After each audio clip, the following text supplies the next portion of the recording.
you don't often use all 6 by 9 inches of a stencil at once. Don't you find you use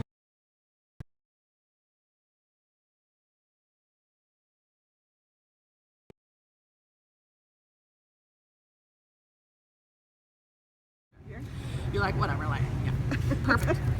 So the new media board, I'm just so excited about. So just like I was, or am a card maker, a stamper for many, many years, started scrapbooking in 95, I started stamping in 96. Stamping got into my blood like a drug. Did you guys feel that way when you discovered stamping? Yeah. I mean, I was an English major in college. I had boxes full of books in the garage. I'd run to the used bookstore and sell them. And then I would run to the stamp store and spend the cash. And my son was about 1.5 or 2, and he was super bratty, and he was. And so I would give him a sucker, and I would put it on my shoulders, so my hair was really sticky, because he would be eating the sucker, like drooling on my hair. What's a sucker? A lollipop. Lolly. And I would hold his legs down with this. So he's on my shoulders, eating the lolly, holding his legs, and then I'm like, I have 5 minutes to buy stamps. And so I was addicted. So that happened in 96, and then in 2005, I started really art journaling full force. I'd done a little bit before that, so I've been art journaling for more than a decade. And back then, when we started art journaling, there weren't great Dilutions journals to buy. I mean, even moleskins you couldn't find. I mean, there was not that much to use, and so we were making our own. And so I learned bookbinding, and I come from a bookbinding background. There's something so satisfying about taking flat blank pieces of paper and ending up with a book. And so that's why this is so awesome, because it's a great cover and foundation to make book projects and that sort of thing. And as a store owner, it's really nice, because sometimes you're like, somebody will say, oh, I want chipboard for a book, and then they all run to the dollar store and buy cereal boxes or something. This is something in your shop that you can point people to, that this completes the project, and we're not sending people away to buy chipboard in some other source. Does that make sense? One side has a canvas, Vondel, please. One side has a canvas finish, or is canvas. It is canvas adhered. It is primed. Anything primed in a factory is not good enough for Dina, so I would always put another coat of gesso on, but I would probably call it gesso optional, because it does have a thin factory given primer. One side is just a paper backing. Now that said, that paper backing, which probably is not intended to be painted, I painted. Tim said, of course you did. Of course you painted the back. Because here's a little board book that I made. I just cut the 9 by 12 sheets in quarters and did the board book, and so some of it's the canvas and some of it's the smooth back, and you really can't tell as you're flipping through. I mean, once your project is decorated completely, it's just a great little board book. So that's the 9 by 12 boards cut into quarters, painted, zhuzhed up however you want, and then made into a book. And then this one is just a little accordion book with the canvas part sticking out, and it just gives a great texture for your projects. If you were in my CHA class, this is what we made. Great little wall hanging, cute, fun. Punch it with a crocodile. The board punches like easy with a crocodile. Unlike canvas boards that you buy at the art store that are wrapped, paper backed, this can be cut. So not really with a paper trimmer, but with a guillotine cutter or a knife and a ruler, you can easily cut this for any sort of size projects that you want it to be.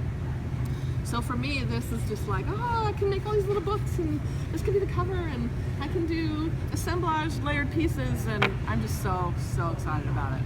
It was also the foundation for our designer challenge. So it doesn't warp. I mean, you can throw all kinds of stuff on it, and it stands up to it. These are my 6 new colors. So I'm so excited about the colors that are new in the line. Many of the colors that we had before have been very similar in value. I chose them that way on purpose so they would blend well. Value just means kind of like intensity. So pastels all have the same value.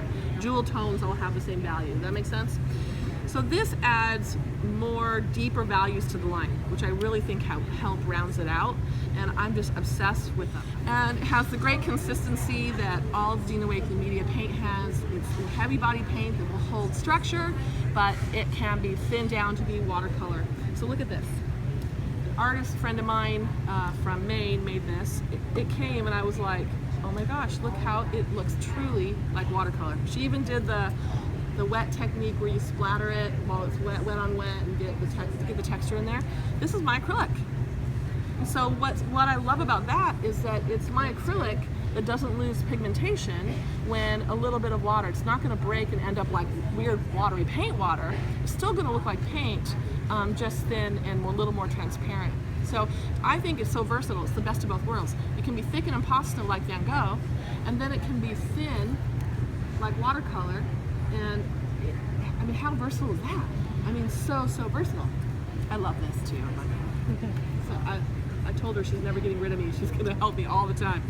So on this board, what I did is I took gesso and I took the paint combs that came out the last release, and I just kind of made a few marks. You can kind of see there's a few textury bits in that on the gesso. Janine, can you see a little bit? And what I like to do is I start with a little paint, and if I put it on thick, the great thing about the paint is that, let's see if I'm wiping it on my outfit. It will remain thick because of the body of the paint. A lady told me the other day, I just thought that you called this heavy body. I thought that's so insensitive. And I'm like, that's an art term. I didn't make that up. I'm like, I'm really sorry you felt like it was insensitive. Oh, kind of horrified about that. Okay. So nice and thick paint. And it, I mean, oh Dina. Tim's like, why are you a mess? I'm like, I don't know. I can take the end of a brush and I could scribble and write in that, okay, and it would dry like that. Or you could add a little water and amazing things happen. Turns watery and watercolor. So I like to leave half of it thick, and then I like to blend out the edge and let it feather out that direction so that I've got both thick and thin in the very same piece, and it just makes for an interesting piece. That painting is how I did that. If you get closer to it, one side is really thick and then you can see it thin out as it goes across the wave. Yeah. Now the mica sprays, everybody uses these a little differently. You know, they're a solid mica in a binder. You know, if you spray them on a tag, often you think, oh, I ruined that tag. Because when you spray the mica on the tag, I don't want green. I want red. I'll find it here in a minute. Really, the binder shows up. Thank you. And you think, oh, I don't know about that. When it's dry, when that binder's evaporated, it's going to look pearlescent, and that's when the magic really happens. Thank you. Now, blue and red make purple, except these are solids. The mica solids don't mix, really, but the light will bounce off all those solids, and it will look purple to our eyes a little bit, and so I've been addicted to using them together, of course. Because can I use them the usual way? No. In fact, I've been so obsessed with these, Patty keeps having to send more. Can you make this? No, I have no more mica, I need you to mail me more, because I'm like, and I don't just sprinkle a little, I puddle this stuff. All right, so I'm going to spray into the wet layer that I just made, and what's going to happen is, those mica solids are going to float around there in that puddle, and then when they're dry, they are going to look amazing. Let me find one that's super mica-y. That one's not. People were fondling them earlier. That's not the one I'm looking for, though. La la la. Oh, here we go. Yeah. Can you see the mica on that? Yes. See how there's just a little section that's pearlescent? And that tends to be how I would like to use it. I don't necessarily want the whole thing to be covered, but I want it to float in my layers. And doesn't that give it an interesting quality? I just think it's gorgeous.